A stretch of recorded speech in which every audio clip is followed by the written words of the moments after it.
So here's how you can get free coupons and rewards on Temu. It's actually quite easy to do, but you want to make sure that you watch this full video so you don't miss out on any of the important steps.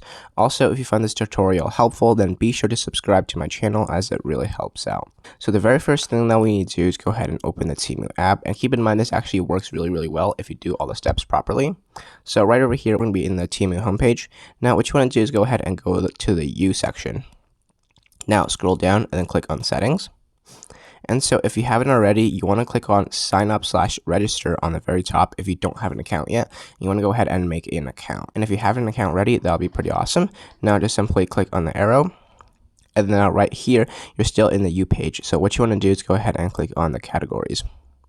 Now simply click on search Temu in the search bar. And now what you want to do is type in this code that I'm going to show you over here. It is INC13626. So now once you have this code entered, click on the search bar. And so this is actually my own code, so I can't be able to get the gift. But for you guys, once you click on that, then there's going to be a pop-up where it says accept user. And so simply click on accept user, and you're going to see that you can actually get a lot of coupons and rewards from using my code, and you're going to be able to get discounts from your shopping. And yeah, hope you guys enjoy my discount.